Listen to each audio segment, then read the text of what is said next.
یہاں سے آگے لڑائی عمران خان کے ساتھ اب نہیں لڑ سکتے. عدالتیں کھڑی ہو گئی ہیں, عدالتیں کھڑی ہو گئی ہیں, عدالتیں کھڑی ہو گئی ہیں. عدالتوں نے یہ طے کر لیا ہے, عدالتوں نے یہ طے کر لیا ہے کہ اقتدار پی ٹی آئی کو دلوانا ہے. اب آپ کہیں گے یار تم کیا عجیب بات کر رہے ہو کہ اقتدار پی ٹی آئی کو دلوانا ہے. اس لیے نہیں کہ وہ جج عمران خان سے محبت کرتے ہیں, اس لیے نہیں کہ وہ پی ٹی آئی سے محبت کرتے ہیں. ججز یہ سمجھتے ہیں کہ اس ملک میں, وہ بھی تو اس ملک میں ان کا بھی ہے نا. مجھے ایک جج نے کہا, انہوں نے کہا کہ جب میں نے, مجھے سپریم کورٹ کے ایک جج نے کہا, انہوں نے کہا جب میں نے جمشید دستی کی ویڈیو دیکھی نا, وہ جو جمشید دستی نے ویڈیو پیغام جاری کیا تھا, روئے تھے, تو کہتے ہیں میں کانپ اٹھا, میں کہتا تھا میں ریزائن کر دوں, کیا فائدہ ہمارے یہاں بیٹھنے کا نا, مطلب کہ یہ ہو رہا ہے ملک کے اندر. سر ان کے پاس اختیار ہے, طاقت ہے, انہوں نے حلف اٹھایا ہوا ہے. جوڈیشری جس طرح سے کھڑی ہو گئی ہے تو اب تو بالکل ناممکنات میں سے اس لڑائی کو آگے بڑھانا. میں سوال جو کرنے والا تھا, آپ کہہ رہے ہیں ہواؤں کا رخ بدلا ہے, ہواؤں کا رخ بدلنے کے بعد عدالتوں سے عمران خان کے حق میں فیصلے آ رہے ہیں, یا آپ سمجھتے ہیں کہ عمران خان کے حق میں چونکہ عدالتوں سے فیصلے آئے ہیں تو ہواؤں کا رخ بدل گیا؟ عدالتوں کے فیصلوں کی وجہ سے ہواؤں کا رخ بدلا ہے. اس وقت جو ججز ہیں نا یہ بازیں میں, کیونکہ ہمارے آپ کو پتہ ہے نا کہ اگر کسی کے بھی حق میں فیصلے آنے لگ جائیں تو اس پہ الزام یہی لگتا ہے کہ اس کی ڈیل ہو گئی ہے, اس کی سیٹلمنٹ ہو گئی ہے, یا ہواؤں کا رخ بدل گیا ہے.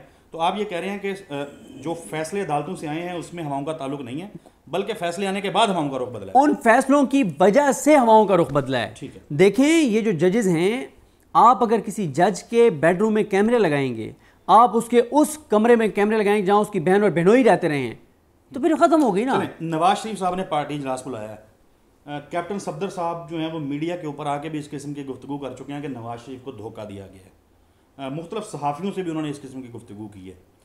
ایک تو نواز شریف کیا سوچ رہے ہیں, اور جو پارٹی کا اجلاس انہوں نے طلب کیا ہے کیا ڈیسائیڈ کرنے جا رہے ہیں؟ دیکھیں ہوا یہ تھا کہ ادارے جو ہے نا انہوں نے بہت کمپرومائز کیا ہے. 8 فروری کے الیکشن کے بعد ایک آڈیو پہنچی اداروں تک, وہ آڈیو تھی اسحاق ڈار صاحب کی, اور اس آڈیو میں اسحاق ڈار صاحب کہہ رہے تھے کہ میاں صاحب یہ سمجھتے ہیں, ایک اہم شخصیت کا نام لے کے اسحاق ڈار صاحب نے کہا کہ میاں صاحب کہتے ہیں کہ میری پیٹھ میں اس شخصیت نے چھرا گھونپا ہے, اور وہ بڑی مشکل سے گھونٹ بھرا تھا. اچھا, وہ بتایا جاتا ہے بہت ڈیمیجنگ گفتگو تھی, بہت سخت گفتگو تھی, کیونکہ آپ کو پتہ ہے نا ان دنوں میں اسحاق ڈار صاحب کے بھی زخم تازہ تھے, وہ نگران وزیر اعظم بننا چاہتے تھے, پھر میاں صاحب ساتھ جو ہے وہ پھر میاں صاحب وزیر اعظم بھی نہ بن سکے, تو اسحاق ڈار صاحب جو ہے انہوں نے کہا کہ پیٹھ میں چھرا گھونپا گیا ہے میاں صاحب کے, اور میاں صاحب کہتے ہیں کہ فلاں شخصیت نے گھونپا ہے جس پہ میں نے احسان کیا اور اس نے میری پیٹھ میں چھرا گھونپا. ٹھیک ہے, لیکن ادارے اس کو پی گئے, ادارے اس لیے پی گئے کہ ان کے پاس آپشن کوئی نہیں تھا. اب ادارے اس نتیجے پہ پہنچے ہیں, میری اسیسمنٹ ہے کہ یار ہم لڑائی کو جہاں پہ لے گئے ہیں 24 گھنٹے ہم اور کوئی کام ہی نہیں کر پا رہے, دہشت گردی بڑھ گئی ہے, انسرٹینٹی بڑھ گئی ہے, معیشت چل نہیں رہی, انویسٹمنٹ آ نہیں رہی, لوگ گالیاں ہمیں دے رہے ہیں ہر چیز پہ, جو بندہ دہی لینے جاتا ہے وہ بھی اداروں کو گالیاں دیتا ہے, ان کی نااہلی کی گالیاں ان کو پڑ رہی ہیں, ان کو پڑ رہی ہیں. اور پھر اداروں کی جو عمران خان کے ساتھ لڑائی ہے اس میں اس حکومت کا کنٹریبیوشن کوئی نہیں ہے. یعنی اداروں نے اگر پریس کانفرنس کروانی ہے چابی والے کھلونوں اور کھلونیوں سے, ٹھیک ہے, تو وہ بھی انہوں نے لکھ کے دینی ہے press conference. T V channels کو انہوں نے کہنا ہے کہ اس کھلونے کو لائیو دکھاؤ, ٹھیک ہے, ٹویٹیں انہوں نے لکھ کے دینی ہے. تو پھر بھائی جان پھر کیا ہو گیا ہے؟ لہٰذا میری اسیسمنٹ یہ ہے کہ ادارے اس نتیجے پہ پہنچیں کہ یار بہت ہو گیا, ٹھیک ہے, بجائے اس کے کہ آپ ججوں سے لڑیں, آپ سوشل میڈیا سے لڑیں, آپ عوام سے لڑیں, آپ پاکستان اوورسیز پاکستانیوں سے لڑیں, آپ کے پی کی حکومت سے لڑیں, آپ بلوچستان والوں سے لڑیں, آپ اے جے کے والوں سے لڑیں, آپ جی بی والوں سے لڑیں, ان ساروں سے لڑائی کے بجائے ایک ریئلٹی کو ایکسیپٹ کر لیں کہ عمران خان ایک ریئلٹی ہے. اگر پاکستان کے کروڑوں لوگ اس کے ساتھ ہیں تو ہیں, اور ہر آنے والے دن کے ساتھ اس کی پاپولیرٹی بڑھ رہی ہے. جو بچہ 18 سال کی عمر کو پہنچ رہا ہے وہ عمران خان کا ووٹر ہے, جو یہ ظلم دیکھ رہا ہے, جبر تشدد دیکھ رہا ہے, وہ عمران خان کا ووٹر ہے. لوگ ہمیں ملتے ہیں اور آگے میں آپ کو آج ایک بات بتاتا ہوں. میں ظاہر ہے اداروں کے لوگوں سے ملاقات کہیں نہ کہیں ہو جاتی ہے, جیسے آپ کہیں جاتے ہیں, کوئی بیٹھا ہوتا ہے, کوئی ان سے متعلقہ لوگ عدالتوں میں آتے ہیں, ساری چیزیں ہوتی ہیں, کیسز میں آئے بیٹھے ہوتے ہیں. میں نے ایک دن ان کو کہا, میں نے کہا دیکھیں اس وقت آپ کے حوالے سے سینٹیمنٹس جو ہے نا, مجھے نہیں پتا کہ آپ کے پاس رپورٹ ٹھیک آتی یا نہیں آتی گراؤنڈ سے. میں نے کہا میں عدالت میں بیٹھے ہوئے تھے, ایک کیس ہونا تھا تو اس کے لیے وہ لوگ آئے بیٹھے تھے. میں نے کہا ایک کام آپ کریں, ابھی تو اچانک حادثاتی طور پہ ہم یہاں پہ اسلام آباد کورٹ میں ملے ہیں نا، کورٹ روم میں. میں نے کہا آپ یہ جو لوگ آئے بیٹھے ہیں آپ کے ساتھ، آپ کا ٹرسٹ وردی بندہ ہوگا نا جس پہ سب سے زیادہ آپ کو اعتماد ہوگا. میں نے کہا ہوگا. کہتے ہیں ہاں ہے. میں نے کہا ابھی اس کو میرے ساتھ نکالیں، میرے ساتھ اپنی گاڑی میں بٹھائیں، مجھے میرے ساتھ تو چلے راجہ بازار، کسی پنڈی کے بازار یا کسی بیکورڈ ایریا کے بازار میں لے جائے. وہاں مجھے دیکھ کے اگر 5 بندے پہچانے گے نا یہ صدیق جان ہے، تو مجھے 5 بندے مل کے اور ان میں سے 4 کہیں گے کہ اللہ تمہاری حفاظت کرے، تمہیں ادارے قتل کروانا چاہتے ہیں. میں نے کہا یہ سینٹیمنٹس ہیں آپ کے بارے میں لوگ ایسا سوچنے لگتے ہیں، یہ آپ کے بارے میں لوگ سوچتے ہیں. ٹھیک ہے، تو میں نے کہا بس کر دیں، نہ کریں ایسے. اس ریئلٹی کو ایکسیپٹ کریں کہ پاکستان کے لوگ کہاں کھڑے ہیں.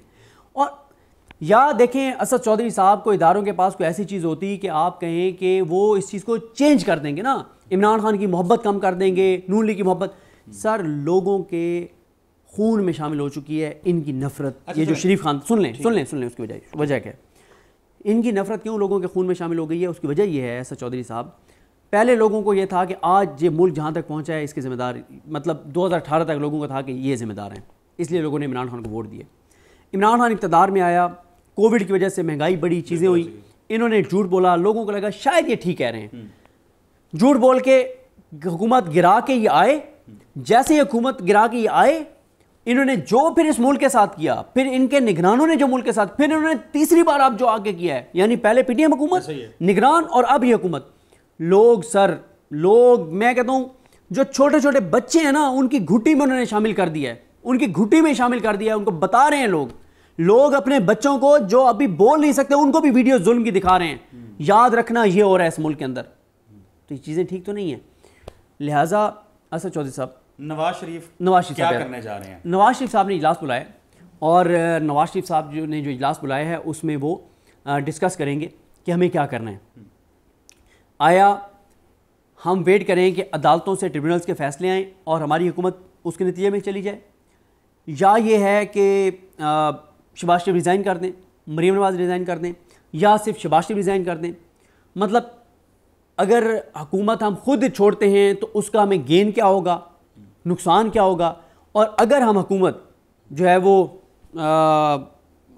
خود نہیں چھوڑتے اور ہماری عدالتوں سے گرایا جاتا ہے تو کیا ہمیں پھر بیانیہ مل جائے گا، مجھے کیوں نکالا ٹائم یہ ہے. لیکن اس سے پہلے مجھے لگتا ہے کہ نون لیگ نے اگر یہ کرنا ہے، چاہے وہ حکومت چھوڑنی ہے یا انہوں نے کوئی طے کر لیا کہ اب ہماری حکومت گرے لیکن ہم نے کچھ چیزیں کرنی ہیں، تو اس سے پہلے پھر میاں صاحب جو ہے وہ لندن چلے جائیں گے.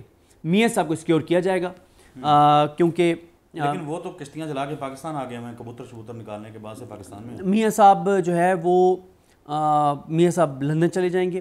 اس کے بعد جو بھی چیز ہوگی پھر کچھ لوگ اور لندن چلے جائیں گے، ساری واردات وہاں سے ہوگی، سارا کھیل وہاں سے کھیلا جائے گا. کیونکہ دیکھیں یہ سرتاپا سرتاپا جو ہے نا کرپشن میں یہ تر ہیں، ڈوبے ہوئے ہیں.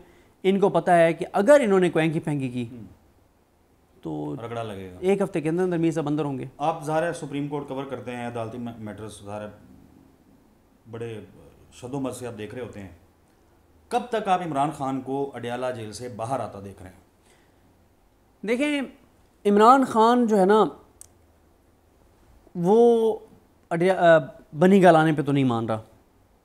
ٹھیک ہے کہ سب جیل قرار دے دیا جائے اور بنی گال آپ آ جائیں، اس پہ ابھی تک عمران خان نہیں مان رہا. یہ بھی ہو سکتا ہے عمران خان صاحب کو وہاں سے گاڑی میں بٹھایا جائے، بختر بند گاڑی میں، کہ آپ کو لاہور لے کے جا رہے ہیں. پتہ چلے کہ اچانک جب وہ کہیں آ جائیں خان صاحب اوپر نکل کے دیکھیں تو پتہ چلے تو بنی گال آ گئے. ٹھیک ہے، اور کہیں کہ جی خان صاحب یہ، اور پھر عدالتوں کو بھی بتا دی جائے کہ گاڑی بھی ٹکرا گئی تھی اور الرٹ بھی پہلے 2 بار وہ خطرہ ہے تو اس لیے ان کو شفٹ کیا ہے، تو مہربانی کریں. میں نے اسد چودھری صاحب یہ بات بتا چکا ہوں کہ عمران خان کی رہائی کا 2020 شروع ہو گیا ہے. میں جو عمران خان کی یعنی اگر تو وہ آج میں عمران خان کی رہائی جو ہے نا وہ دیکھ رہا ہوں اگست کے اینڈ تک، یا بہت زیادہ ہو تو 15 سپٹمبر تک میں عمران خان کی رہائی دیکھ رہا ہوں. لیٹس سی جی کیا ہوتا ہے. صدیق جان صاحب بہت شکریہ. ناظرین اگلی ویڈیو میں آپ سے ملاقات ہوگی، تب تک کے لیے اللہ حافظ.